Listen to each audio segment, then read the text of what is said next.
We only had one post in the journal, so you guys are all MS experts apparently. Know it all, right? So we'll make sure you know it all here during the case-based study. But from the questions in the journal that were provided by you guys, one of the questions is that most of the symptoms in MS that are listed on that table in the chapter are not overly severe. So why do these patients even go to a doctor in the first place? Are there many other conditions mistaken for MS before the diagnoses? Just in general, it doesn't seem that severe. And the picture the book paints, I'd kind of agree with that. It doesn't make it seem like it's a very debilitating disease, but it really is for patients that are suffering from it. Obviously, it depends on what type of multiple sclerosis you have.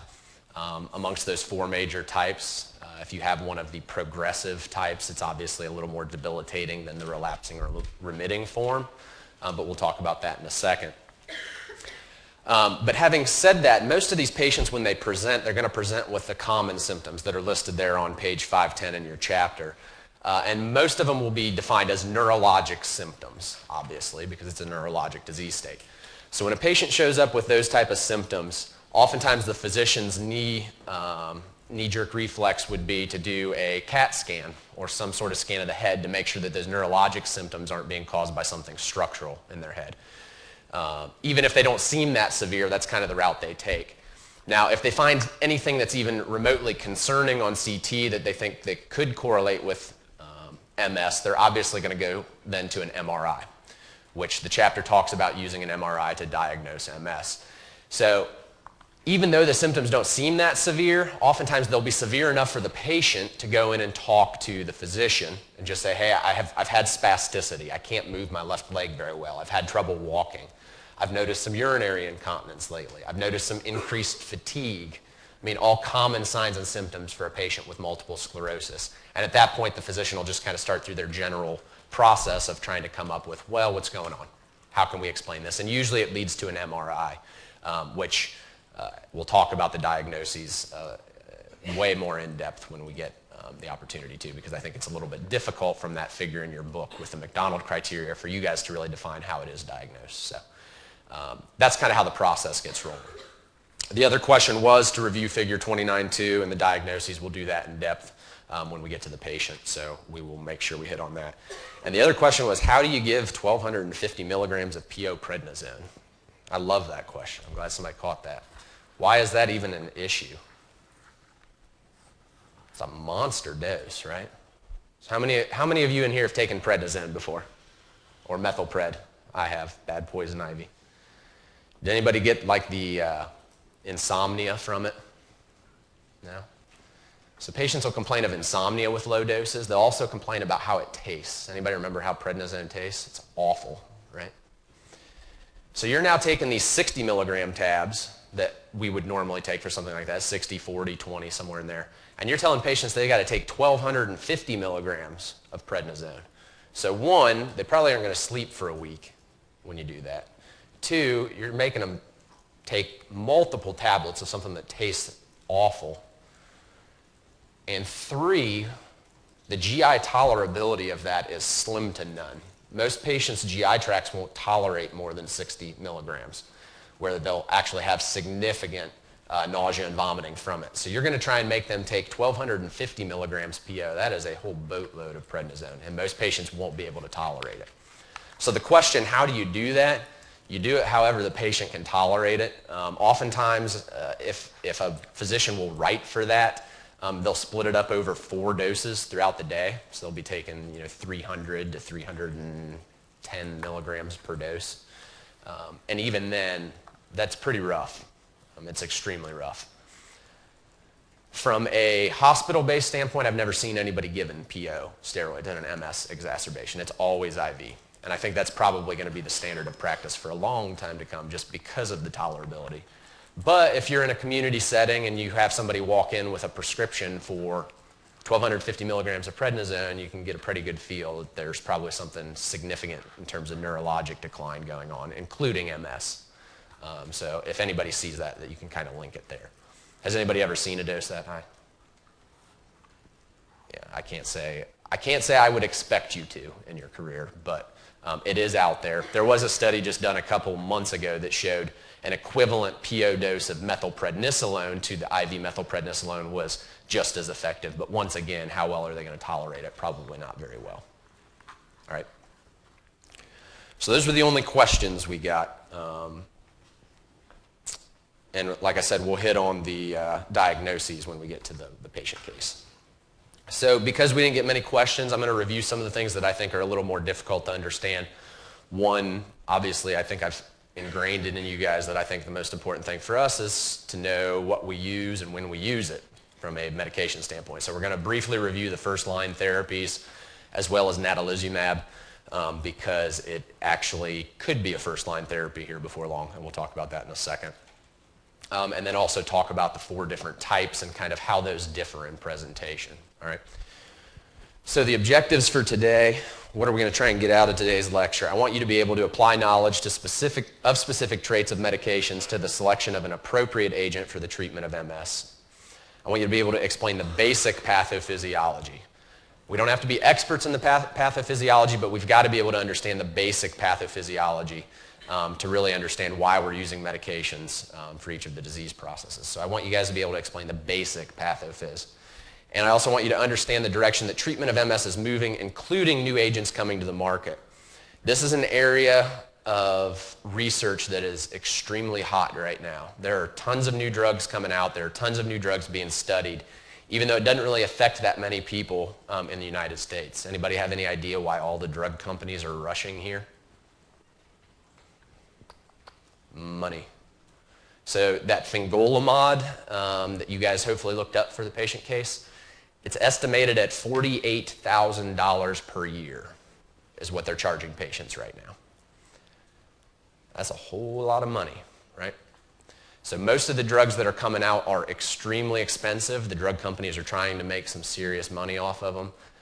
And we'll even talk about whether that's the right move to make is to put somebody on therapy because of that cost. It could be prohibitive for some patients, for a lot of patients, really.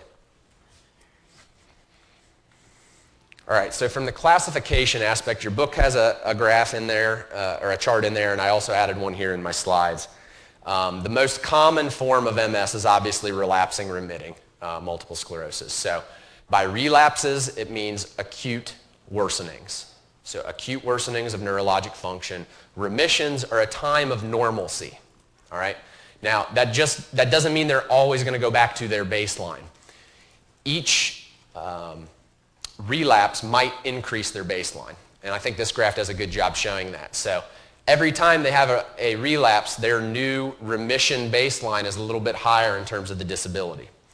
All right, so patients, as they're having these relapses, aren't going back to where they were before, but they're going to a point where they're not having any acute symptoms in between. Okay? And that's the most common type of multiple sclerosis, as the book made very obvious. Secondary progressive multiple sclerosis, so the one second from the top, is what the majority of relapsing remitting multiple sclerosis patients will eventually get to. All right, so I think it mentions 50% get there within 10 years, 75% get there within 25 years of diagnoses. Basically, all that is relapsing or remitting multiple sclerosis until they get to a point where they don't have any more relapses, they don't have any more remissions, they just have constant worsening. Okay? Obviously, once they get to that constant worsening part, it makes it very difficult for us to come up with treatment options and really becomes very difficult to manage the disease, period. All right? Primary progressive is pretty debilitating as well, as once again, they don't have the relapses and the remissions. They just get worse from start to finish. It's very debilitating. There's more spinal cord involvement in PPMS, so they have much more severe symptoms. And unfortunately for us males in the classroom, this is the one form that happens more commonly in males. Okay. The worst type of MS from these 4, though, is obviously the progressive relapsing. So it's constant worsening with acute periods that are even worse than their baseline. Right? That's almost impossible to treat, and it can be very debilitating very quickly. So because the bulk of our diagnoses are in the relapsing remitting realm, most of these patients, do they have a shortened life expectancy? They do. The book mentions 6 to 7 years shorter, but that's not that drastic, right? So If the average life expectancy is 76, they're still living to 70. With primary progressive and progressive relapsing, they don't have that same life expectancy standpoint because it is so quickly debilitating. All right? Any questions about the 4 different types of multiple sclerosis?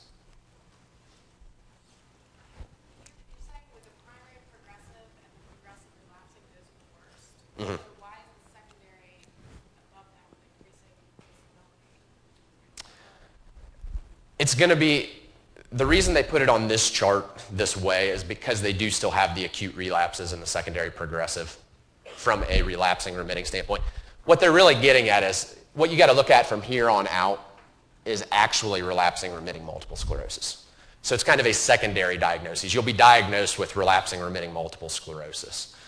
So when you're initially diagnosed, you get diagnosed with one of the 3. But then as relapsing remitting gets worse, you then become the secondary progressive multiple sclerosis in the majority of cases. Some patients never get to that point. Some patients will stay in the relapsing remitting forever, but I believe it's 75% within 25 years will be the secondary progressive. Okay. All right, good question. Anybody else have anything about these 4 types of multiple sclerosis? Okay. Moving on. So we have disease-modifying treatments. The book has 6 listed. There's 8 to 9 that you could technically say are FDA approved now. So the book's already significantly out of date just because the literature here does come out very quickly. And we'll make sure we hit on those with the case. But the first question you have to ask a patient when they're diagnosed with multiple sclerosis is, do you want treatment? We're so gung-ho as pharmacists and as medical professionals that as soon as somebody is diagnosed with something, we immediately want to put them on something because it'll help them get better. With MS, you need to ask them first, do you want to be placed on a medication? Because there are plenty of pros and there are plenty of cons to therapy for multiple sclerosis. So yes, why would we want to do it from the start? It does reduce incidence of relapse in the 1st and 2nd years. It does delay time to a second attack. And in many cases, it's just a psychological benefit to the patient. It makes them feel like you're doing something for the disease process. Okay. However, from a con standpoint, very, very expensive. Most of these drugs have extremely poor side effect profiles. And when you're thinking about it, when you read the chapter and it's talking about you're roughly 20 to 30% less likely to have a relapse than somebody on placebo, is it worth you spending $48,000 a year to have 20 to 30% reduced incidence of relapses? That's a valid question we have to ask the patients that are suffering from multiple sclerosis. Additionally, probably the most commonly used ones would be the beta interferons, interferon beta products. We do have the neutralizing antibodies that become an issue with the beta interferons, and we'll touch on that a little bit more when we get to that specific class of drugs. So our most common class of drugs actually has the possibility of having antibodies that will render them, I wouldn't say useless, but definitely less effective. That becomes a significant issue in terms of trying to come up with the right treatment plan. Okay, so not every patient needs to be treated from the get-go. You need to ask your patient if they want treatment. Explain the pros, explain the cons, and let them come up with an answer.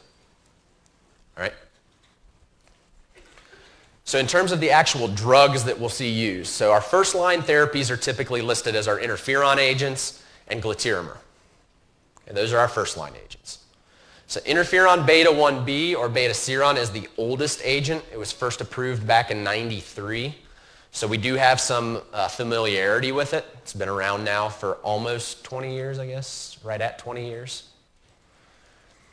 It was initially thought to be an option in these patients because they thought it had some antiviral properties. Okay? Why did antiviral property even pop into somebody's head that it would help with multiple sclerosis? Anybody have an idea? What did the chapter talk about? Is there a specific virus that they think has some link to this? Okay, good. So HHV6, human herpes virus 6. Now, it's thought that that could be one of the causative agents. Unfortunately, you can't hang your hat on that because roughly 75% of the population, if you tested them for HHV6, would test positive. And obviously, 75% of the population doesn't have MS. But the thought was, well, if a virus is the causative agent, why not use a therapeutic option that might have some antiviral properties? And that's why they initially tested it. Now, is that why it works? Maybe a little bit. But they think it does have some other beneficial mechanisms that tie into the overall pathophysiology of multiple sclerosis. Pertinent pharmacokinetics for beta-seron. There is minimal renal excretion, so if a patient does have renal dysfunction, this is an option. And it is listed as a pregnancy category C. If you look at, there's a second pregnancy rating category system that comes out of Australia that sometimes studies will cite. And in that, it is a pregnancy category D. So it's kind of on the fence of whether we'd really feel comfortable with this one in a pregnant female or not. Okay, so this is interferon beta 1b. Interferon beta 1a has two different products, brand names Rebif and Avonex. Mechanism is still going to be the same. Okay.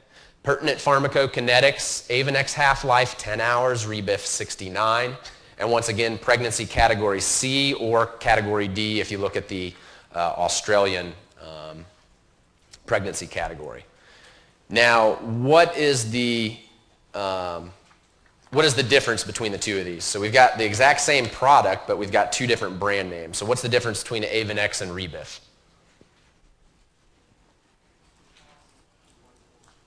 What's that?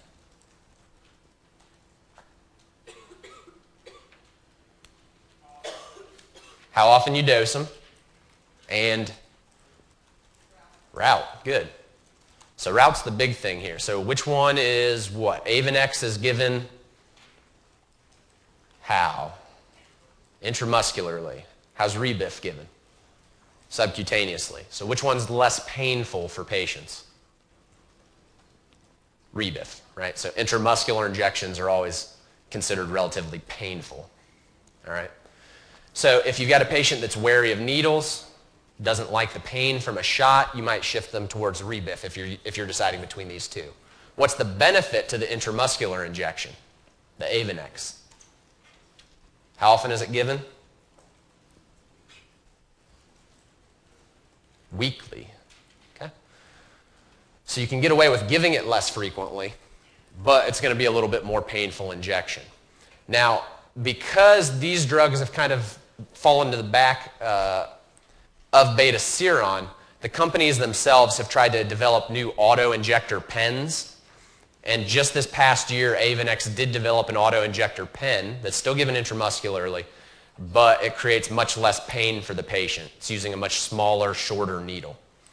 So of course, Rebif here in early 2013 has done the same thing. So both of these will be available in auto-injector pens that should decrease the pain that patients have from these injections. What type of side effects are we dealing with these agents? A lot of them. Okay? So on these slides, the way to interpret them, anything that's on here happens in at least 5% of patients. Anything that's underlined and bolded happens in at least 15% of patients. All right, those aren't small numbers. We're used to talking in adverse effects of 1 to 2% oftentimes. These are 5 to 15, greater than 5 to 15%. Right? Antibody development, we've already talked about that. Happens usually, the book cites 18 to 24 months they can start being formed. In clinical practice, usually you can start seeing them as early as 6 months. So anywhere from 6 to 24 months, you can see these neutralizing antibodies. They do what they say they do. They neutralize the medication, so it becomes less effective. Now, when these were first being discovered, the thought was, well, we have to take them off the medication. We have to go a different route. If they've got antibodies that are neutralizing the drug, there's no point in keeping them on it.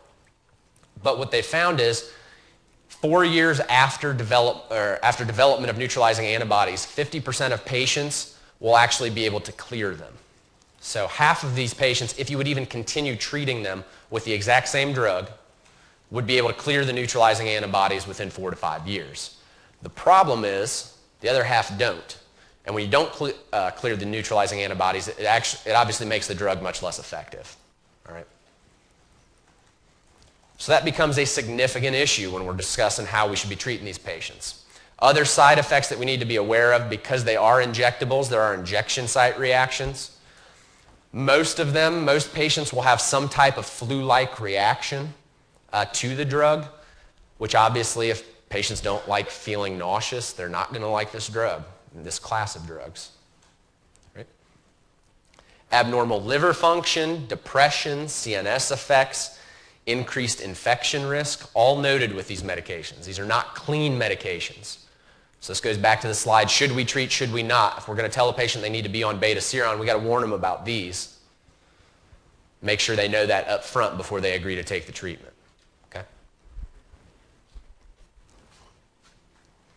The other major first-line therapy would be Copaxone or Glatiramer. Once again, I'm sure you guys saw, the mechanism of action for all of these is really not fully understood why they work. But it's thought that it could be due to induction of antigen-specific suppressor cells, interference with T-cell activation, but the most compelling one is the competition with myelin basic protein for binding site responsibility for antigen presentation. So the drug, when it was designed, they actually tried to design it similar to what myelin basic protein would look like. All right? So it's almost a mimic drug. The one big benefit of this medication in a pregnant woman would be that it is pregnancy category B. So none of the other agents that we have right now are pregnancy category B. This becomes a big issue. Obviously, pregnancy category, we could talk about it with every drug, but we don't because it's something we can easily look up. With these, it's a little more important because what age do most people get diagnosed with multiple sclerosis? 20 to 50. And is it more common in females or males? Way more in females. So 25-year-old females present with the development of multiple sclerosis relatively frequently. Obviously, women of childbearing age. So we do need to remember that Glatiramer is the one that is pregnancy category B.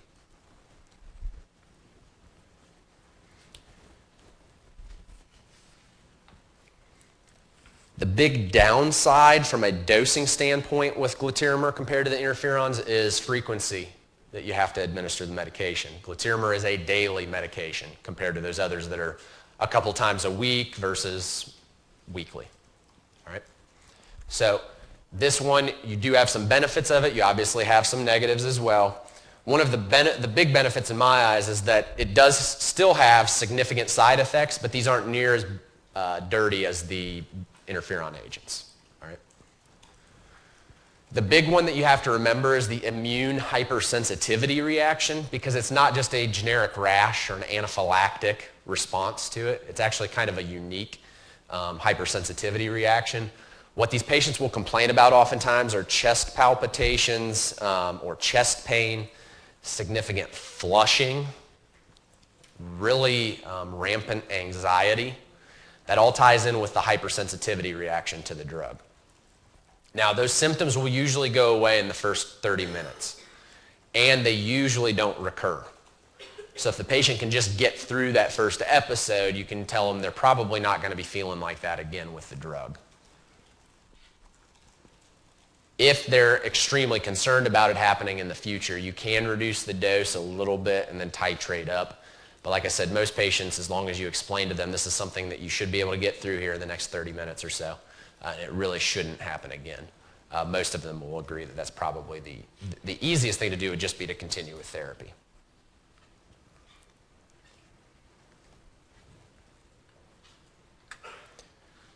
Okay, and the third drug we're going to talk about, natalizumab Tysabri in your book is listed as a second-line therapy that should only be used in patients that have failed other therapies or that are getting drastically worse.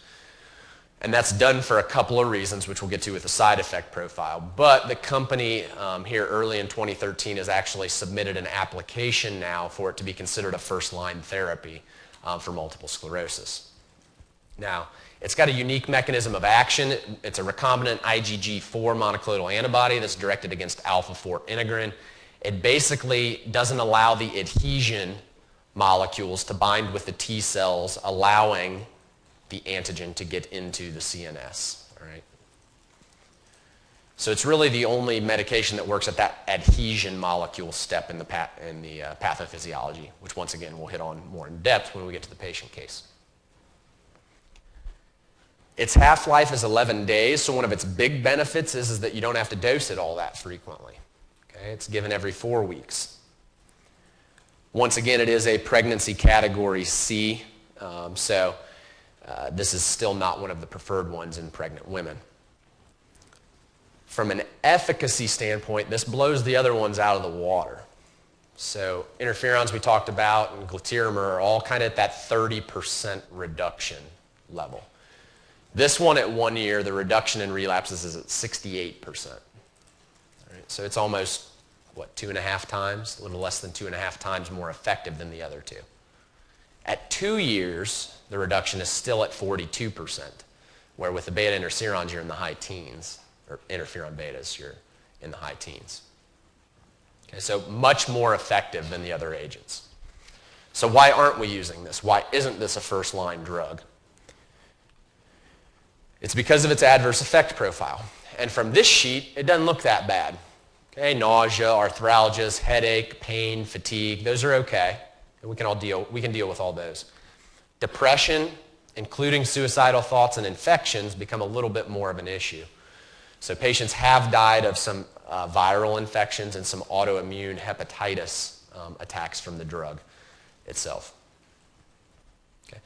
The big side effect, the one that we're the most concerned about with this drug and the one that got this kind of nailed from the get-go was PML, progressive multifocal leukoencephalopathy. Okay. So what is PML? It's basically an attacking of the white matter of the brain that causes rapid demyelination and rapid worsening. When they were first discovering this side effect, it was almost universally fatal. Anybody that got it was going to die pretty quickly. Now the survival rate, because we're able to identify it a little bit quicker, is greater than 70%. But all these patients that develop this are going to have some form of significant neurologic dysfunction on top of the MS that they already have. Okay. So PML is very disastrous for the patients that get it. So a little history behind natalizumab and what's going on with it. When it initially came out, it had a black box warning for opportunistic infections. We already talked about that on the last slide. It does have some infection problems in terms of causing opportunities for opportunistic infections to occur. Because of this and because of the PML concerns when it was first discovered, it was removed from the market in 2005. Totally pulled from the market. It was decided it was too harmful for patients. We weren't getting as much benefit out of it as we thought we would, and it was killing patients with PML. However, the patients that had been on it and didn't have PML were a little ticked off because they had responded so well to it, and it was so efficacious compared to the other agents out there on the market. So the argument was, well, can we re-release it? They did. They have a specific program referred to as the TOUCH program that allows patients and physicians to be registered in this program and allows them to understand the risks that are coming with the medication when they sign up for it. But as I mentioned, it kind of came back in as a second-line agent. So why are we seeing this change now that it could be a first-line agent? Anybody remember what the book says the cause of the development of PML is? A specific virus, right? Anybody remember which one? What was that? Not that one. Good guess, though. The JC virus. Okay, so the JC virus is one of the major causes behind what's leading to PML. So the drug companies, the marketing firms said, well, what if we had a test that could show which patients had been exposed to the JC virus and actually were carrying the JC virus or antibodies to it?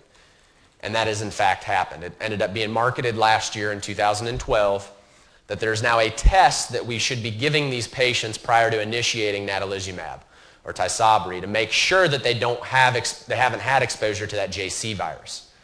The numbers of risk of development of PML, if you test positive on this test, your risk of developing PML is 1 in 100. If you test negative, it's 1 in 10,000. So you can feel much more comfortable with starting this medication if you know your patient is tested negative for that JC virus from the get-go. Okay? Because of that, the drug company is now saying, well, heck, if we can get patients to test for the JC virus, why couldn't this be a first-line agent? If we knew the risk of developing PML, if we still had them sign off saying we understand the risk, but we realize the benefit's that much greater, if they sign off on that, why couldn't we use this as a first-line agent? And it's currently a battle that's going through the FDA. So from a first-line therapy standpoint, you've got the interferon beta agents, you've got glatiramer. This, I can almost guarantee you, will be a first-line agent here within the next couple of years. Okay, so you'll probably see a lot more of it being used.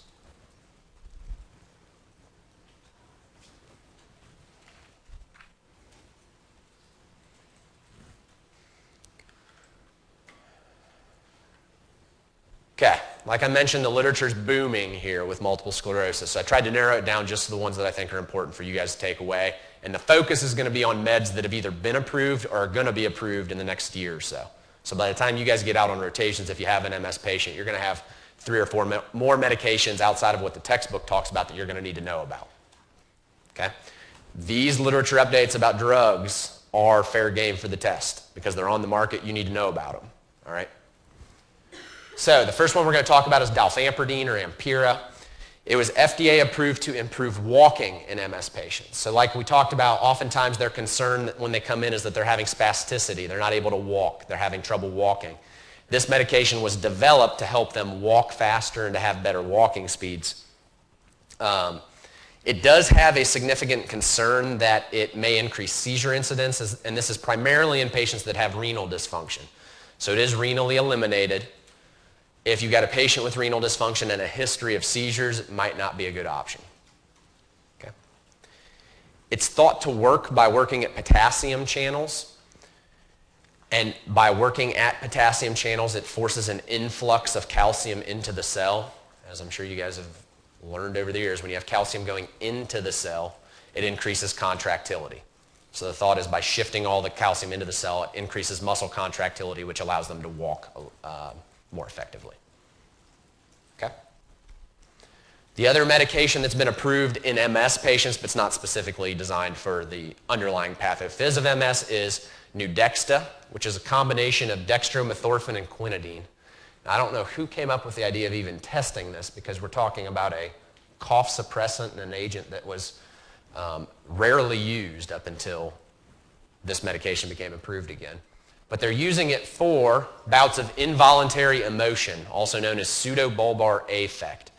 It's very common in MS patients. It's also common in Lou Gehrig's disease and ALS patients. Basically, they just, at any point in time, can just bust out laughing or crying. Can obviously be a relatively uncomfortable effect, right? You'd be scared to go out in public if you thought you were just going to start crying at any moment. So this drug was approved to help treat those bouts of pseudobulbar affect. From an actual pathophysiologic standpoint, what medications are about to get approved, these two are very close. They're both being reviewed by the FDA. BG12 down here, the decision is actually supposed to come out here anytime in the next couple of weeks. Alemtuzumab or Lemtrada, very effective agent, reduced relapse rate by 55%. Had a 49% reduced relapse rate when it was compared to our interferon agents that we have, but it's a dirty drug. Most physicians would not use this when they were asked because of the side effect profile. It included things like increased incidence of cancer, ITP, and thyroid disease. Why would we want to use it? 1, it's effective. 2, it's dosed once a year. So when you get it that first year, it's dosed 5 days in a row, and then you're done for the entire year. And with that dosing regimen, we were able to see a significant increase in efficacy in these patients. Dimethyl fumarate, or BG12, is another PO option. All right, and I say another, even though we haven't talked about one yet because you guys looked up one or two, hopefully, for the patient case. But this is another PO option. Dosed twice a day, it showed a 53% annual relapse rate less than placebo, and disease progression was also reduced significantly. So these have not officially been approved, but they're going to be momentarily. So we're now going from your chapter that has 6 medications approved to the 2 you looked up, plus these 2, plus there's like 6 more that are in the pipeline. Right? We're not going to go over all those because I don't want to overload you with the drugs that are coming because it could be a couple of years and you've already got enough new ones to pay attention to. All right. Any questions about either of these new agents?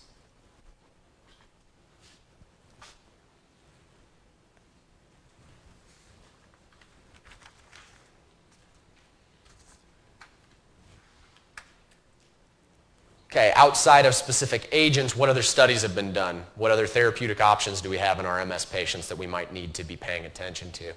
One of the big ones is that the thought is some of the MS patho is caused by inflammation. So do we have any agents that stabilize plaques that do have some anti-inflammatory properties? Well, yeah, they thought, okay, statins would be a great option in MS patients. So they've done multiple studies looking at statins in multiple sclerosis. The first one that they looked at was simvastatin plus Avonex, and they saw no benefit. So initially, and this was 3 or 4 years ago, they thought, okay, we're not going to do it. But at the same time, other studies were going on. They looked at high-dose atorvastatin versus placebo, and what they found was it actually did cut the risk of developing new lesions by about 50%. Unfortunately for the atorvastatin company, I don't even know who markets atorvastatin. Somebody said it. Anybody know? You guys don't look at the bottles. Watson, thank you. Their goal with the study was to reduce relapses. So because it didn't reduce relapses, it didn't meet primary endpoint, but they did show that it cut new lesions by about 50%. High-dose simvastatin in a third study actually had the best benefit. They showed significantly reduced brain atrophy and slowed disability. So per these 3 studies, the conglomerate of them, it might not hurt us if the patient doesn't have another reason to be on a statin, to add a statin to their therapy on top of what they're going to be using for MS. All right. The other literature update is hopefully something that makes a ton of sense after reading the chapter, but MS patients in a study found it much harder to think clearly and remember things on warmer days. So on cooler days, persons perform 70% better. Can we explain that? What was the symptom of MS that kind of fits this description? Anybody look up what Uthoff's phenomenon was? So Uthoff's phenomenon, which happens in probably about 80% of patients with MS, means that patients' neurologic function gets worse when they're hot. So if they're taking a hot shower, if they're in a hot tub, if it's 95 degrees outside, their symptoms actually get worse. And that's kind of unique, obviously, to MS. So this one to me was a no-brainer, but I think for people that didn't understand what Uthoff's phenomenon was, it kind of made them think twice about what's going on in the underlying pathophys for these patients that were performing better on cooler days. All right, so that just once again supports the discussion behind what Uthoff's phenomenon is.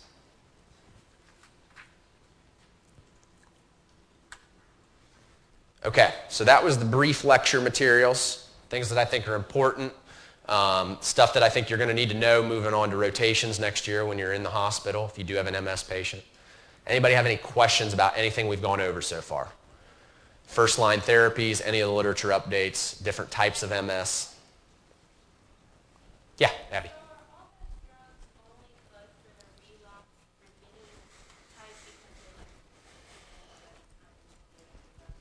Okay, good question. So the question was, are all those agents really just good for the relapsing remitting form? Because really their goal is to try and reduce the amount of relapses that patients are having. That is going to be the form they're the most effective at, correct. Secondary progressive studies have been very mixed. There has not been any one drug that has really shown to be super beneficial in patients with secondary progressive. Primary progressive MS responds poorly to any therapy that we use. Obviously, that probably carries over to the secondary progressive and the relapsing progressive as well. So the long answer is what I just gave you. The short answer is yeah. I mean, the bulk of what we're looking for in these patients is the relapsing remitting form. And that makes sense because that's about 85% of our patients with multiple sclerosis. All right? The other two major types, the primary progressive and the relapsing progressive, are really very poorly amenable to therapy. Okay? Yeah.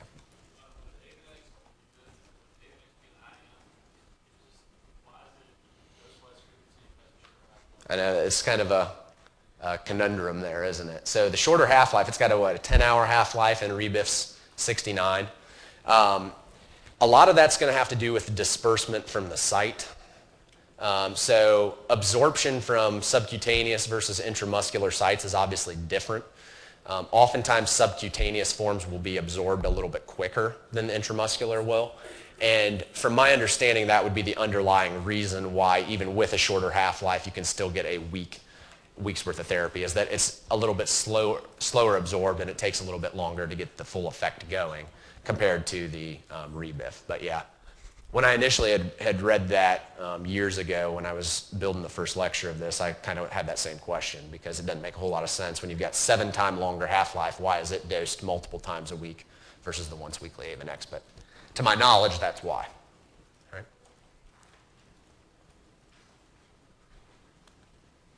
Anybody else with anything? All right, let's go ahead and take our break, and then when we get back to the second half of class, we'll focus on the case-based interactive portion. Let's take a break till about 5 till, so you guys can have about a 10-minute break.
All right, guys, let's go ahead and get restarted.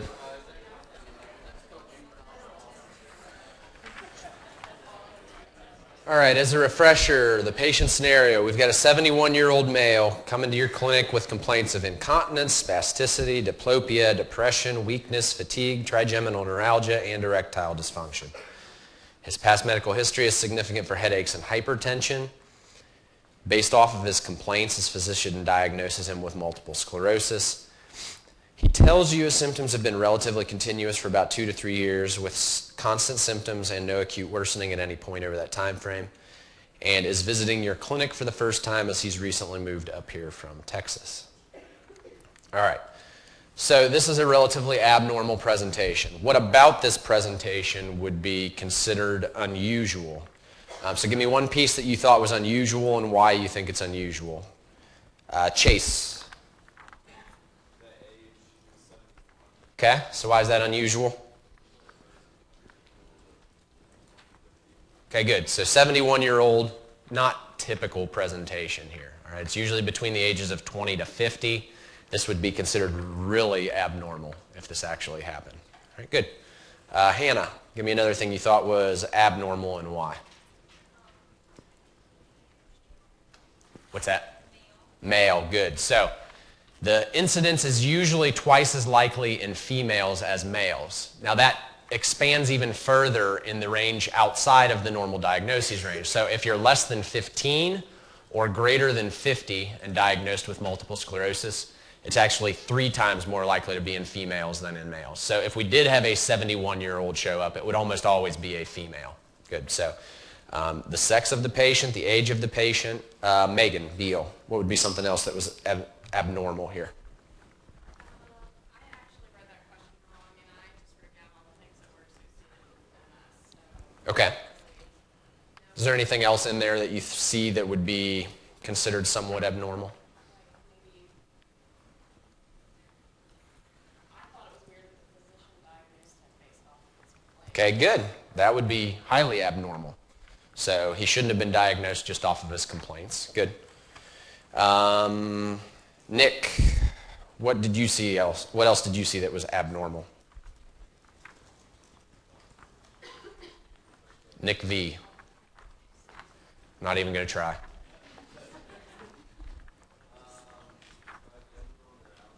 What was that? Excellent. So good pickup. So trigeminal neuralgia in this patient. He was complaining of that. Why is that abnormal? How often do we see that in MS? Very rarely off that symptoms chart, right? About 2% of patients will complain about trigeminal neuralgia. So good, that was an excellent catch. One other big piece of this presentation that's relatively abnormal. Does anybody know what it is? I think I heard it.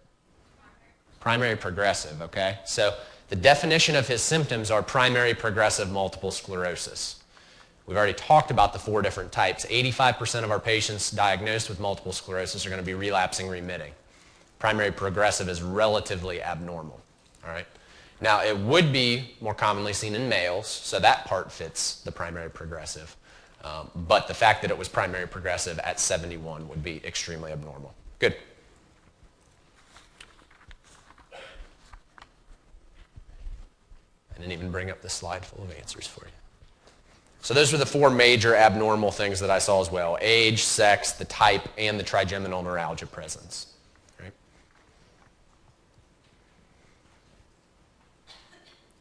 Okay, second question. List 5 questions regarding epidemiology or etiology that you would like to ask JM that could help you in your analysis of his situation.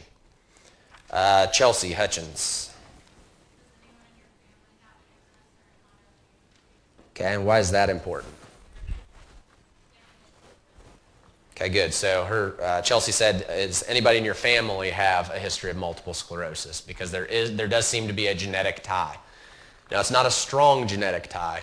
I think the chapter did a pretty good job of summarizing the numbers. About 5% of patients have a family member with MS. But the biggest tie-in will be another one of the questions that I hope you asked. So, John Zhang would be another question you had asked.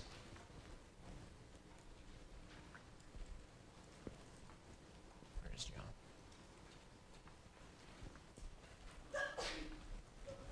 Sorry.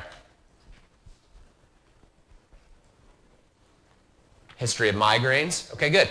So one of the risk factors for the development of MS is a history of migraines. You'd also want to ask to tie in with the family history if you have anybody in the family that has a history of migraines, because that can be tied into the development of MS as well. Good. So on top of migraines, what else do we need to be thinking of? Other autoimmune diseases. Right? So migraines, autoimmune diseases, family history, all important things. Abby, what were you going to ask?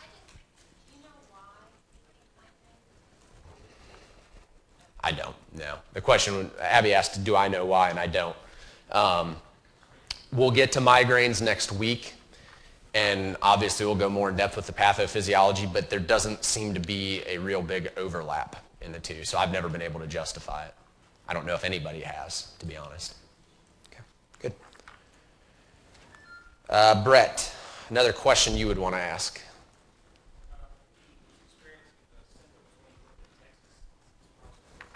Okay, excellent. So were you experiencing the symptoms when you lived in Texas? So we probably want to know where he's lived in the past, all right? And because location actually does play a role in the development of MS. Incidence, prevalence decreases with latitude decreases, okay? So in Texas, if somebody was born in Texas and somebody was born here in Morgantown, who would be more likely to develop multiple sclerosis? Morgantown, right? Okay, so we'd need to know this guy's entire past history. Was he born in upstate New York? Was he born in the tip of Greenland? Obviously, those places are going to be a little bit more likely to have a prevalence of MS than somebody that was born in Texas. Now, to build off that, really the factor of that whole location aspect is really tied to when they're in their adolescent years. So it's really tied to adolescence. And they've actually done studies that have shown that people born, let's say, in the north of Canada, if they move to Texas before their adolescent years, it actually does reduce their risk of developing multiple sclerosis. Right? So if you move from those areas where it's a little bit more endemic to an area where it's not, a lower latitude, then you might be able to stave off the development of MS if you were going to get it if you just stayed there. All right? It's kind of a unique disease in that regard. When I was in South Africa a couple years ago, I actually did a case presentation on our patient that we had at the hospital at that time with MS, and they all looked at me like I was nuts because they have little to no MS. They don't really even teach it in the school there because it's not seen very frequently. So that latitude aspect, the location aspect, is a very important one. Good. Zach Post, give me another question you would want to ask. Okay, excellent. So does he know of any exposure to HHV6? Because we think that's one of the infectious agents, that's obviously the one we ask about the most frequently. But we'd also want to ask, have you had any other viral illnesses, any other known illnesses that maybe we could tie in with some past information towards the development of MS? Good. So my list covers just about the same questions that we've already gone over. But the big one for me was, could you describe your headaches? So all he had was headaches. The big tie-in is migraines. If he just has tension-type headaches, if he has some other type of headache, if he's getting headaches from listening to Dr. Weedholder's lectures, that doesn't count, right? It's only migraines. So we need him to describe the type of headaches that he's having to see if maybe he does fit that migraine picture, all right? Family history of MS, autoimmune diseases, migraines, the viruses that we talked about. Where else have you lived? And then the last one, do you have a twin? So that ties in with the family history aspect. But the concordance rate with twins is roughly 25 to 30%. So if you have a twin with MS, you've got a 1 in 4 shot of getting it as well. All right. Anybody else come up with any other questions that they wanted to ask about this patient, to this patient, to try and help clarify a situation? Sure.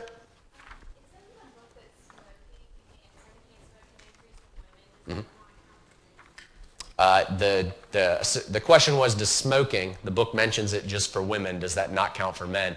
As far as they've found in studies, it doesn't. So men that develop multiple sclerosis, that does not seem to be a risk factor, but women that are exposed to cigarette smoke, either through smoking themselves or through secondhand smoke, do have an increased risk. So that's one of the downsides from a female standpoint with multiple sclerosis. It's an additional risk factor. Right, good question. Okay, on to number 3. Suggest a more appropriate manner of diagnosing JM with multiple sclerosis to the physician. What other evaluations and suggestions do you have regarding the diagnosis of MS? So this is probably the question everybody's hoping they don't get called on, because this one's a little more difficult, right? And Derek, you get first crack at it. Okay, good.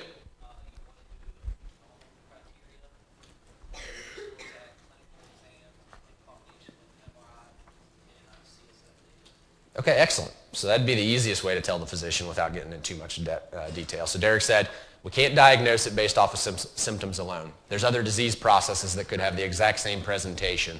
Anything that has a neurologic focus could be kind of construed that way. So we really need to be diagnosing this via the McDonald criteria, which is looking at physical exam, which we already have, MRI findings, which we don't have, and CSF findings. So how are we going to get the CSF from Monday's class? Somebody yell it. Everybody's mumbling it. Lumbar puncture. All right, so the patient would get a lumbar puncture. And what are you going to see on that CSF? If they do have MS, oftentimes you'll see what they refer to as oligoclonal bands of IgG. Now, you're also going to be looking for that in the serum. If it's in the CSF but not in the serum, that's an indicative marker of MS. Okay? So you're looking just for those oligoclonal bands in the CSF. All right? Okay, excellent. So having said that, we obviously are probably going to want to get an MRI in this patient. So Brittany, Reed, what type of MRI did you suggest to get in this patient? Okay, so there's 2 different types of MRI that we can get, a T2 weighted or a gadolinium enhanced. And Brittany said a T2 weighted. Why would you want to do that one instead of the gadolinium one?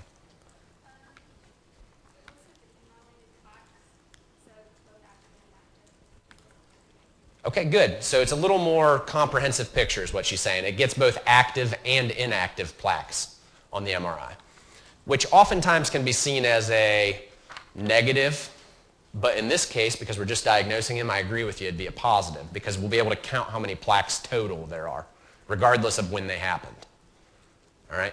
Why would that possibly be a negative? So let's say we've got a patient that has one known symptom, or one known syndrome that is consistent with multiple sclerosis, and they're coming back with a second one. Why in that scenario would we probably rather have a gadolinium enhanced? Anybody have any thoughts? At that point, we only want to see the active ones, right? So those old lesions that are no longer active probably aren't factoring into a second episode. That's what tied into that first episode. So we only want to know, really, at that point, what the new ones are, how many new lesions there are in the CSF. Yeah, Jason.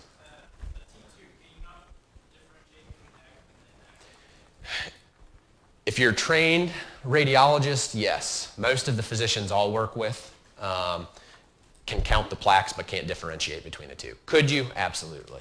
And a trained radiologist should be able to do it. But most of the people you'll be practicing with on a general medicine ward, unless you're on a neurology rotation, oftentimes won't know the difference.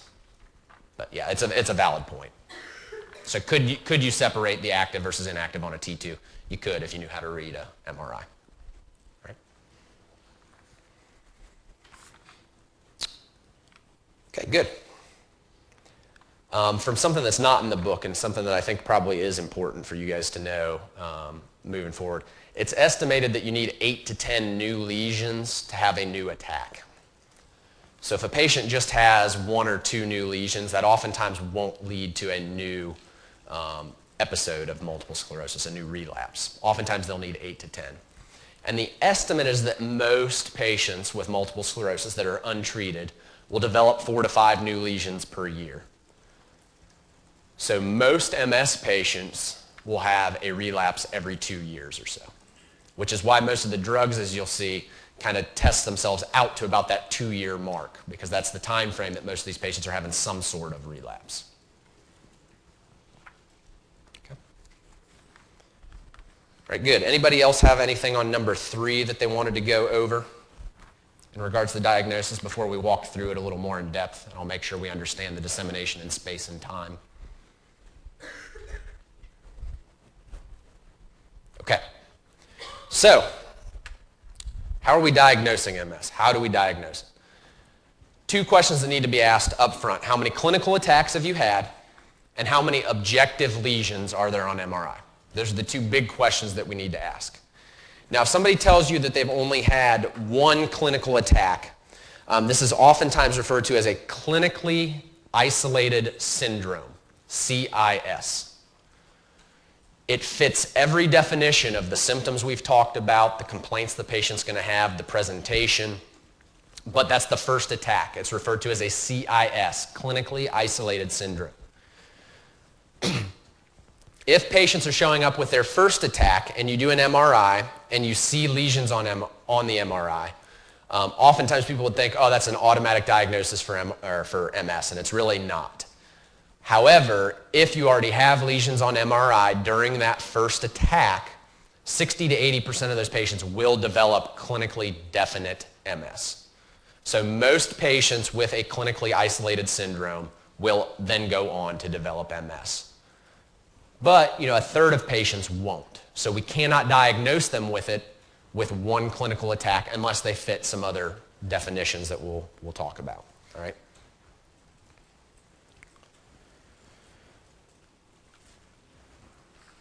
So if you have a patient that's had 2 attacks and 2 or more lesions per that McDonald criteria, and this is going to figure 29.2. So if you guys are following along in your textbook, that's the one to kind of pull up as we're walking through that.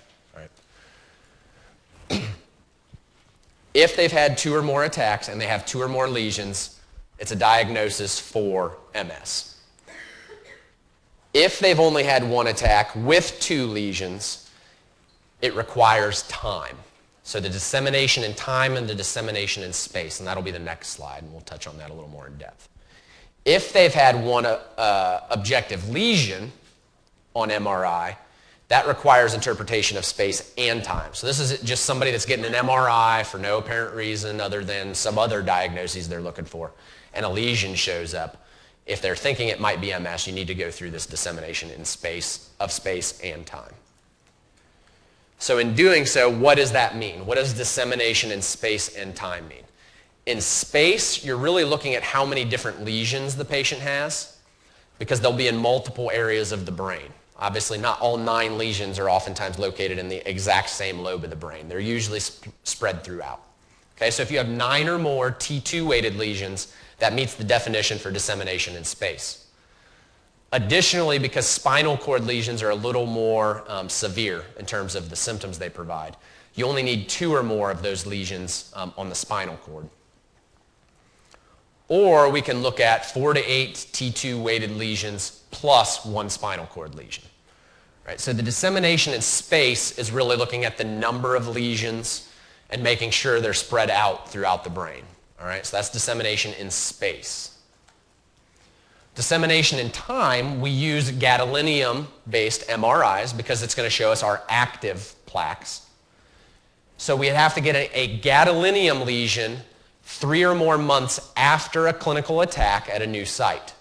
So 3 or more months after an attack, if we get an MRI that a lesion shows up on that MRI, that's letting us know we've got an active plaque 3 or more months out from the last attack. That's a second attack at that point.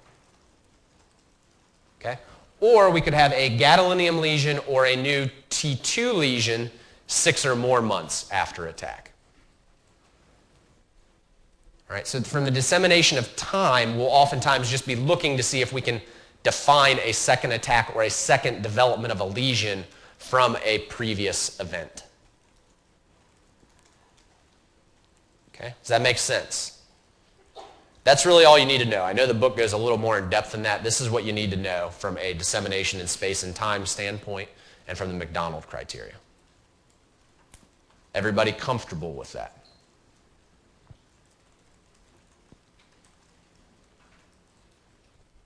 Okay.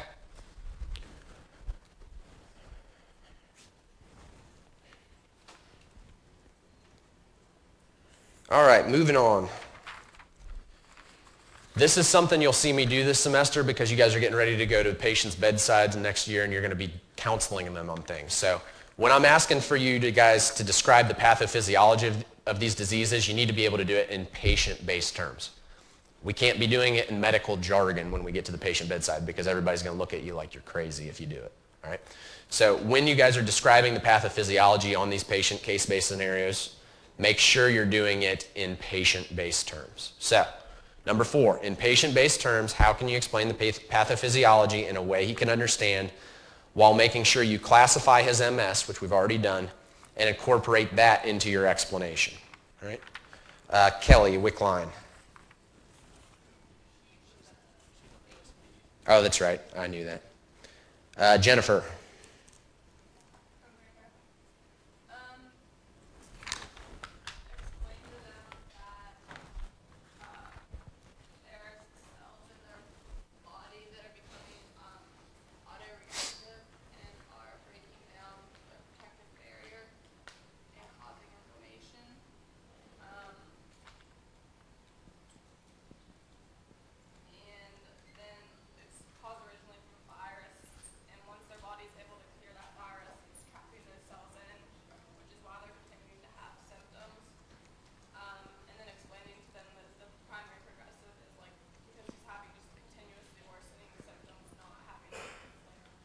Okay, good.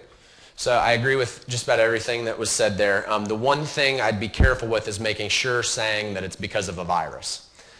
We think it might be because of viruses, but we're not entirely certain. So you could say this could potentially be due to a virus, but other than that, I thought it sounded pretty good. So what Jennifer said was your cells are becoming autoreactive, some of your immune cells. They're attacking your neurologic system, creating issues that could be due to a virus, and your body will continually react to whatever it is that is causing these issues. Okay? This is one of the more difficult diseases to really put in patient-specific terms because the pathophysiology is complex even to us in the medical profession. Okay? That was as good as I think we could expect to do. So let's run through the pathophysiology real quick so that we understand everything that goes on. And there's really 7 major steps.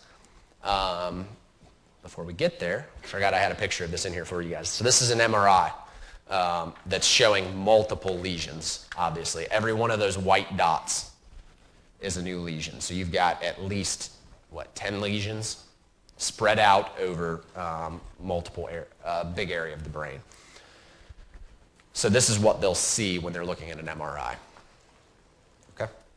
All right, so back to the pathophysiology, since I just jumped around a little there.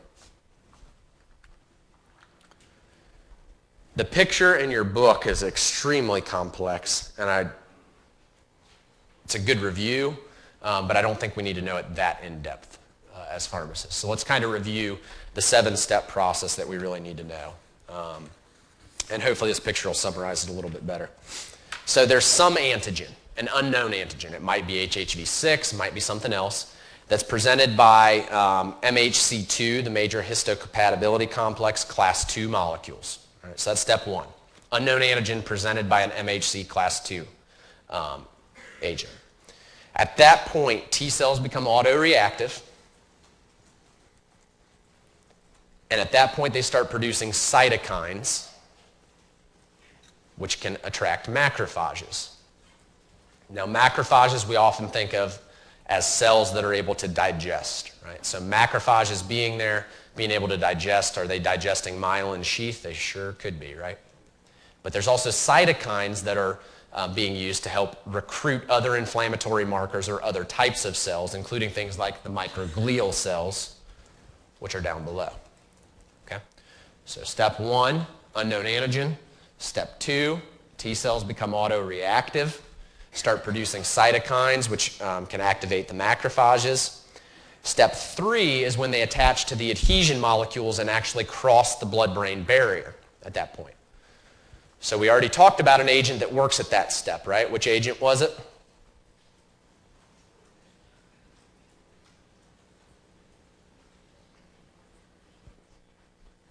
I'm waiting. The one that starts with an N. That's good enough for me. Good. So natalizumab, right? So natalizumab works at that step where it won't allow that adhesion to happen so that the autoreactive T cells can cross into the blood-brain, through the blood-brain barrier. All right? Now, when the T cells cross through the blood-brain barrier and when they're producing the cytokines that they're producing, that damages the blood-brain barrier pretty drastically. All right? And in that damage of the blood-brain barrier, it allows another form of immune cell, the B cells, to get into the blood-brain barrier, or into the CNS. The CNS is usually totally devoid of B cells. It's totally sterile of B cells. But when the B cells get in, they create further issues in multiple sclerosis patients. Okay? So when the T cells cross over through the blood-brain barrier, they start to differentiate into which type of T helper cell that they're going to be. So there's Th1 cells and there's Th2 cells. One's bad, one's good. Right? So which one's bad? Th1. So Th1 are pro-inflammatory T helper cells. They will help recruit more cytokines, more macrophages to do more damage in the CNS. T helper 2 cells are actually anti-inflammatory. So maybe in the future we'll be able to develop a drug that can shift the production of those, or the differentiation of those T helper cells more to that Th2 cell line and less to the Th1, because the anti-inflammatory properties obviously would be very beneficial here, whereas the pro-inflammatory properties of the T helper 1 cells end up doing more damage than we would want. Okay? So after those T cells and B cells cross into the CNS, the one last step that happens is that the B cells can form autoantibodies to myelin. So obviously antibodies against myelin are a bad thing. That's going to degrade our myelin sheath. And our myelin sheath around our nerves basically serves as a winter coat. It's kind of protectant layer. We lose that protectant layer, our signals along our nerves don't spread as quickly, which is what leads to the majority of the symptoms that we have. So spasticity, we're not able to travel, or the nerve impulse isn't able to travel to tell us to move as quickly. Urinary incontinence, the nerve signals to the bladder aren't working appropriately. All right? So anything that affects that myelin sheath is obviously going to be detrimental. And once those B cells get into the CNS, an area they're usually not in, they can create those myelin autoantibodies that cause even more issues. Okay? Any questions about the pathophysiology? That's the basics. That's what you need to know. Everybody feel pretty comfortable with the pathophys?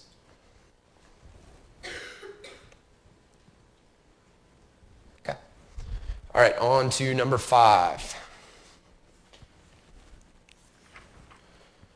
Your physician selects prednisone 40 milligrams IV every 8 hours for 7 days to treat the acute issues with JM's multiple sclerosis.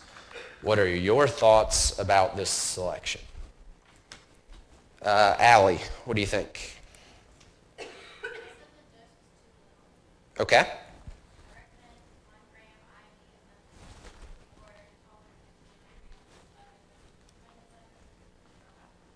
Okay, good. So Allie said, 1, the dose is way too low, right?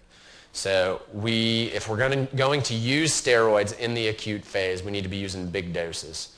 So a gram of methylprednisolone a day, or the equivalent would then be the 1,250 milligrams of PO prednisone that we've already talked about per day to help in this specific scenario, the acute scenario. Now, the only real benefit we get from the steroids in these scenarios is that they help to hasten recovery. Patients will recover a little bit quicker when we use corticosteroids. It really does nothing from a mortality benefit or even a morbidity benefit other than it gets them to recover a little bit quicker. They're still going to have the same symptoms. They might get back on their feet a little bit quicker. Okay, good. So the dose was wrong, as Allie mentioned, and she also discussed the duration. So how long should we be treating these patients with these steroid doses? Not for a week, 3 to 5 days. They, at that point, do not need a taper. Right? We don't have to taper them. There's no neurologic benefit to tapering in these patients. So no taper is needed. We're not to the point where we would expect to see the adrenal suppression, because if we're only using 3 to 5 days, there's no way that should be affecting the adrenal gland in any way, shape, or form. And it will help to limit the side effects we'll see from the drug. Okay, good. So, sure.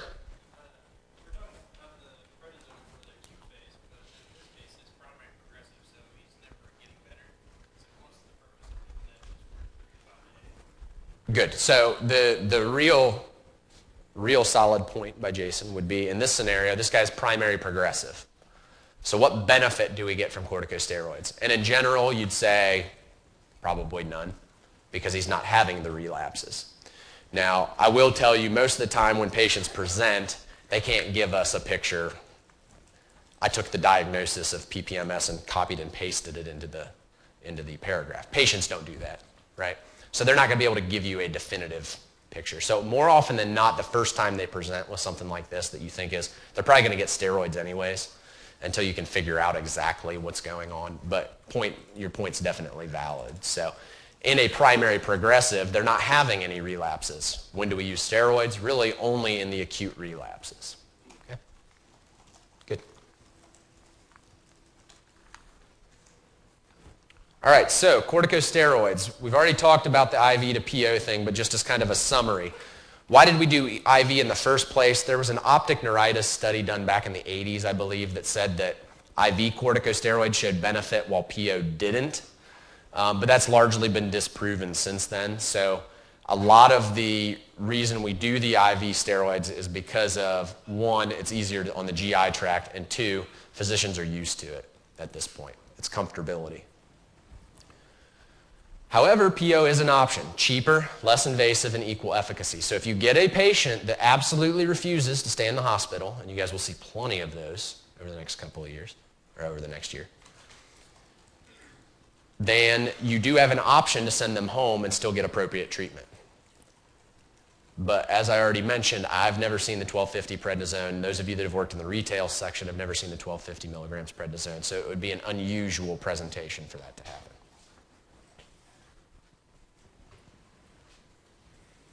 All right. Last but not least, one of the more difficult ones, just because your book didn't have anything on it, was fingolimod and teriflunomide have both gained FDA approval for the treatment of multiple sclerosis. Would these be options in this patient? And are there any concerns or contraindications with these two medications that could dissuade you from using them? So really, we'll focus first on fingolimod. Are there any concerns or contraindications with fingolimod that might be concerning in this patient to some extent? Basil.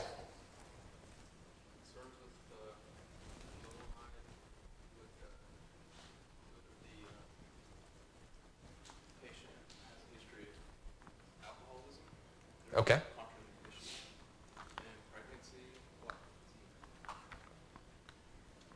Pregnancy is a concern, probably not in the 71-year-old male. That would be an extremely unusual presentation. All right.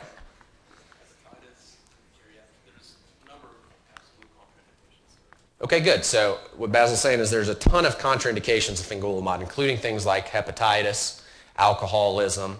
What are a couple of the other ones that you were able to find? He's old, geriatric. He's old, that's correct. Good. He has infection, immunosuppression. Okay. Pulmonary fibrosis. Okay, pulmonary fibrosis, some infections. There's lots of bad outcomes with fingolimod in terms of side effect profile. Okay, good. So what is fingolimod? It is a unique medication that's got a mechanism that's different from everything else we've got. It's a sphingosine 1 phosphate receptor modulator.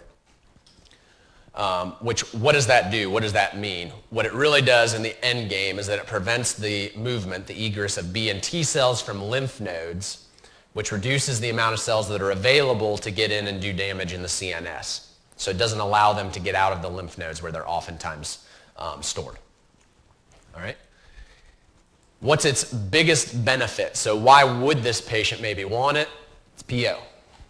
Once daily PO. First one that's out there on the market. It was approved back in 2010. Creates a whole new opportunity for us to treat these patients with a PO option as they're being discharged home. Fun fact that I don't expect you to remember, but it was discovered by ancient Chinese medicine in that it was a type of fungus that killed bugs is how they kind of developed this drug. Right? So kind of a unique discovery for how it was developed. And like I mentioned, the cost of this drug can be extremely prohibitive to certain patients. Now, recent literature is showing that both natalizumab and fingolimod can both eliminate symptoms in patients a little bit quicker and also help to reverse some of the nerve scarring that they have. So they're not reversing the disease process, but maybe they're lessening some of the sequelae that you might see from the actual scarring of the nerves from the loss of the myelin sheath. So it might have an additional benefit there along with natalizumab, and that it might be able to help a little bit more than the agents that we already have. So as Basil was alluding to, it's effective, but it's possibly a dangerous medication. Serious side effects in the studies that got it approved occurred in 8.5% of patients compared to 5.8% of patients on older therapies. And those older therapies included those interferon beta products that we know have terrible side effect profiles. So there were more serious side effects with this even compared to those, including eye disorders. They did note macular edema, heart problems, including bradycardia, which has become the big concern with this drug. It usually will be seen within the first couple of hours of the first dose of the medication.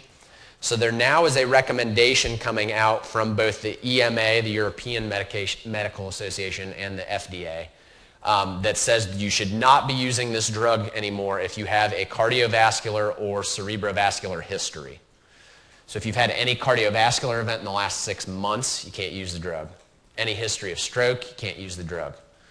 Second or third degree AV block, can't use the drug because it could cause significant bradycardia on top of what's already there in those patients. All right?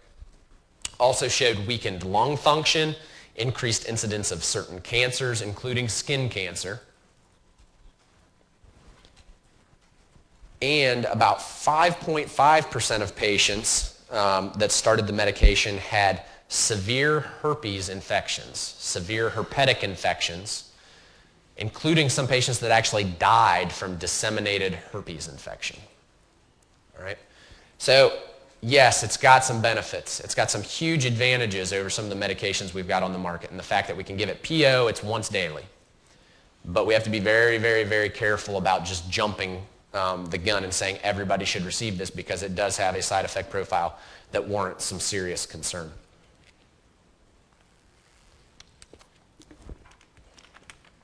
So the second drug mentioned on the question was teriflunomide. Teriflunomide was just approved in September of 2012, so it's even newer than fingolimod is. So what would be a concern with this drug that maybe we need to be watching out for with this patient? So Trin, what did you come up with for concern for teriflunomide?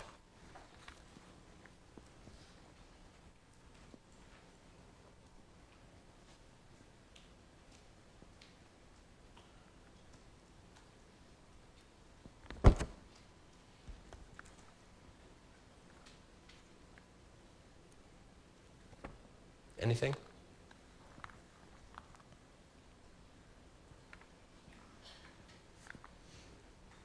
Logan, did you have anything?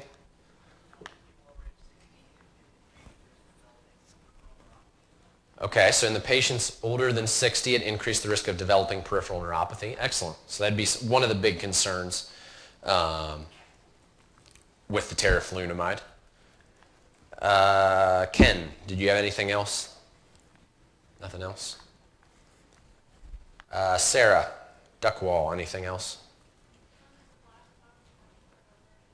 Okay, good. So it's got a black box warning for liver injury, and that's probably going to be the biggest concern with this drug, is that it does cause significant hepatotoxicity in patients. Its other big concern is that it's extremely teratogenic. This patient, once again, not one of our big worries. But we do need to be thinking about that, especially in our younger female population, which is the bulk of our diagnoses of relapsing remitting multiple sclerosis. So what is teriflunomide? Brand name's Aubagio. Once again, it works via a novel mechanism. It inhibits dihydroorotate dehydrogenase, which once again, they're not entirely certain why it works, but they've got multiple theories. It interacts with DNA replication. It does reduce T and B cell proliferation and can also help to preserve certain memory T cells that would actually be beneficial in the disease process. It did reduce MS relapses by 31% and was relatively well tolerated, but did have a boxed warning for hepatotoxicity and teratogenicity. Its big benefit, once again, just like fingolimod, once daily PO option. They were real generous with their price by cutting it under fingolimod at only $45,000 a year. But obviously that's still pretty expensive. All right. So once again, this one's better tolerated from a side effect standpoint, but maybe not quite as effective as fingolimod. So that's that risk-benefit scenario where we're always going to be going through, is this really worth putting the patient through the side effect profile for the efficacy we're going to get from it.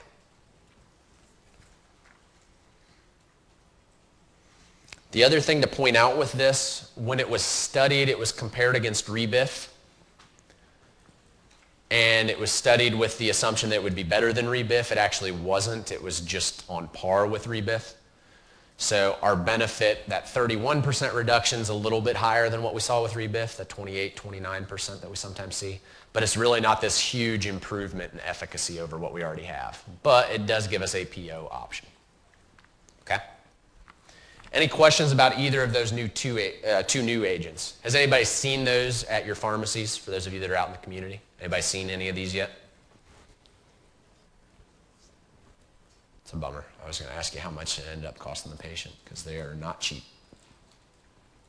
Right, good. Okay, any questions about anything with the patient case-based scenario?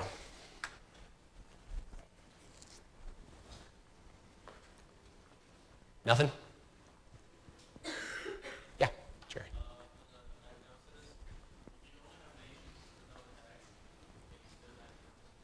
If you only have lesions but no attacks, could you still diagnose? If you only have lesions, you've got to have that dissemination in space and time. So you're going to have a separate lesion found 3 to 6 months later. So at that moment, could you diagnose? No. Could you diagnose in a couple of months down the line if they had a new gadolinium lesion 3 months out, or a new T2 or gadolinium 1 6 months out? You could. But at that moment, no, you couldn't. Okay, good question. Yeah. For the two drugs that we just talked about, since he has primary progressive, would you still be able to use those, or would you just not use anything at all? That's going to come down to an ethical question. So the question Andrew was asking is, with these two new drugs, this guy's primary progressive, would we use these here or wouldn't we? It's kind of an ethical dilemma. So that's, once again, you're going to go to the patient and say, do you want treatment? And you present them with the options that they've got, and you're going to be presenting them with the data that says your type of MS responds ridiculously poorly to drugs. So you give that to them up front. It's not going to respond well to these drugs. But that's not to say that every primary progressive patient will not respond. There might be 1, 2, 10 patients in this world that would respond to these drugs. So is it going to hurt them to take a shot at the medication if they want to? As long as you give them the risks, you give them the warning, and you give them the prerequisite that it's probably not going to work, and they're willing to pay $48,000 a year for it, you could give it a shot. My recommendation for most patients, unfortunately when you plant this stuff in front of patients, oftentimes they're going to come back to you and say, well, what would you do? And then you've got to be able to come up with your answer as to what you would do. In my best analysis, I would not treat primary progressive multiple sclerosis. I try and help them as much as possible with the symptomatic relief, maybe some antispasticity agents, some agents to help with the fatigue, but I don't think it's right to throw a $50,000 a year drug on a patient when it's probably not going to work. So to answer your question, could you try it? You could, but you have to do that with the realization that it might not actually be all that beneficial. Okay? All right, we've got about 10 minutes left. I thought we'd get here a little bit quicker, so we'll just walk through this actual patient, the separate patient case together. So we've got a 24-year-old female coming to your clinic with weakness in her legs and some vision difficulties. The only other information you have is that her serum creatinine is 1.7. At this point, you automatically assume that MS is the appropriate diagnosis for her symptoms. Okay? So 24-year-old female fits our picture a little bit more frequently. Assuming she goes to her doctor and is diagnosed with MS, she presents to you with a prescription for mitoxantrone. What would you tell the patient regarding this therapeutic option? So just take like 30 seconds to a minute, review kind of the important points of mitoxantrone, and then we'll kind of go over what would be important to talk to this patient about.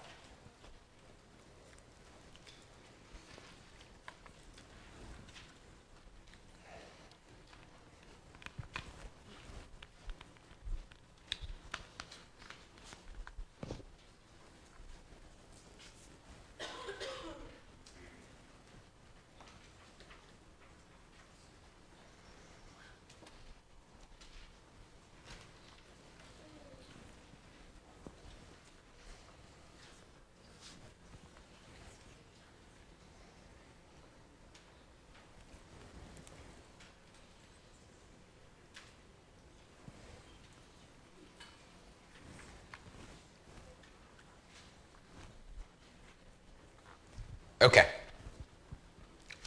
So mechanism fits the picture of everything else we've talked about today. Really unknown. Multiple theories as to why it might work. Some of the pertinent pharmacokinetics about this drug, it's biliary excreted, so we don't have to renally adjust it. And its half-life is forever in a day, right? Up to 215 hours in some patients for a half-life. It is pregnancy category D, so that one thing would be a point of discussion with this female. 24-year-old female of childbearing age. You want to go on this medication, it's going to be pregnancy category D. There is a chance that if you become pregnant, there might be some effects on the child. That obviously has to be discussed. The other thing that you need to discuss are the adverse effects of the medication. So it's, once again, considered a relatively dirty drug from the standpoint of it can cause significant hepatotoxicity, a lot of CBC effects. So we can have some leukolymphopenia, some thrombocytopenia, and that fits in line with its other use. So it's also a chemotherapeutic agent. So you might see that used as a chemotherapy agent as well. The big side effect with this one, did anybody pick up on that from the chapter, that is kind of unique to this drug from a cardiovascular standpoint? Cardiac toxicity in what form? You're right. Heart failure. So this is a drug that actually can induce heart failure. Now, the incidence of it inducing heart failure is very, very low in patients that don't already have reduced systolic function. But in patients that do have reduced systolic function, the development of significant systolic heart failure is upwards of 2 to 3%. So if she had a baseline ejection fraction that was less than 40%, we could not use this medication. Now, a 24-year-old female, it's very unusual for them to have an ejection fraction less than 40% at that point. Okay, but it would be something that you'd have to talk to her about. It does have an increased risk of heart failure in patients that do take the medication. The other thing that the chapter briefly touches on is that there is a cumulative maximum lifetime dose of this medication that usually kicks in after about 3 years of therapy. So this really can only be used for about 3 years before we really start seeing the increase in cardiac toxicity with the medication. So a 24-year-old, putting her on it for 3 years, it's not going to do a whole lot of good because then we're going to be switching to another medication from that standpoint on. The other point to make with this is really only recommended as an add-on agent in patients that are doing very poorly on the agents we've already talked about, or in patients that are getting worse very quickly. So this is the one drug you might see used on a more frequent basis in the primary progressive, secondary progressive, relapsing progressive disease processes, because it does seem to have a little bit more of an effect than the other agents do. Now, that doesn't mean it's really effective. We really don't have anything that's effective in those disease processes, but this is the one you might see used in those scenarios. Okay? Back to the patient, the other thing I wanted us to take a peek at real quick is you find out the weakness in her legs is actually spasticity. Which agent would you recommend, including dosing frequency, and why would you recommend that specific agent? There's a decent chart for you guys in your chapter in regards to spasticity, and what I really wanted you to look at here was that the two agents that are first-line agents, the baclofen and the tizanidine, are the two we're commonly going to recommend to these patients. The problem with both of those are that they're both renally adjusted. So if this patient had significant renal dysfunction, which she did when she came in, we would need to be aware of that and at least approach it from that angle, that we might either need to dose adjust the medication or go to one of the second or third line agents that don't need to be dose adjusted for spasticity. Okay? Any questions about that brief scenario? I just wanted to hit on a couple more points because we didn't really talk about the mitoxantrone, and we didn't really focus on the secondary aspects very much. But the one you really do need to be familiar with is spasticity, because just about every MS patient I've ever come into contact with, that's their major complaint, is the spasticity. Any way that you can take away the pain from the constant muscle spasm.